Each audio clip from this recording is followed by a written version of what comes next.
We get a lot of calls from people who want to know what they should tell the insurance adjuster. And the first thing you need to understand is that there are at least 2 insurance adjusters involved. And the answer is different depending on which one you're talking to. The insurance adjusters can be pretty aggressive.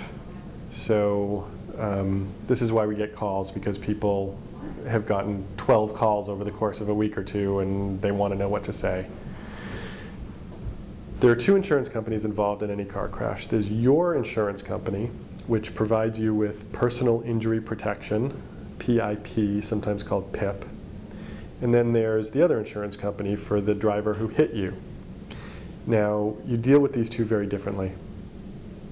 Your insurance company, you need to cooperate with to a certain extent, because they're going to pay up to $15,000 of your medical bills.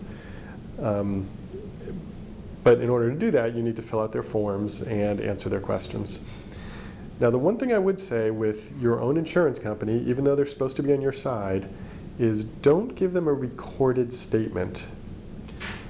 Now, the reason for this is that a recorded statement can only be used against you. It can never be used in your favor. Sometimes your insurance company is going to insist on it. Some of them do that, sometimes without real rhyme or reason. And if they do, it puts you in a tough spot, because if you refuse, they may stop paying your medical benefits. In fact, with our clients, when that happens, we have a tough decision to make. What we sometimes do is say, okay, we will let our client give a recorded statement, but I, the lawyer, am going to be sitting in the room with them. And if you ask them any inappropriate questions, I'm going to put a stop to it and advise them. If you don't have a lawyer, you've got a tough situation, because they're going to use a recorded statement against you, but if you don't give it, they're going to stop paying your medical bills. If you have health insurance, that's not necessarily the end of the world, because if your auto insurance stops paying your medical bills because you won't give a recorded statement, your health insurance will usually pick up the slack. If you don't have health insurance, you're really in a tough spot. Now let's switch gears. If the insurance company for the person who hit you calls you up, my advice is just hang up the phone. You do not need to speak with them. I advise people who are going to try and settle the case themselves, do as much of it as you can in writing.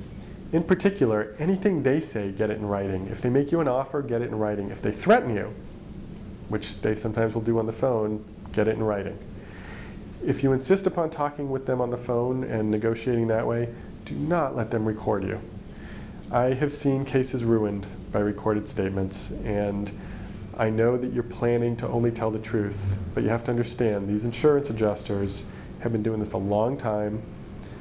They know a lot of tricks, and even though you think you're just going to stick to the truth, they will ask you tricky questions that you can't anticipate, and you'll stutter and stammer, and then you'll answer one way or another, and then if they ever play that at trial, it makes you look bad. So please, don't give a recorded statement to the other insurance company, and don't give a recorded statement to your own insurance company unless you really have to.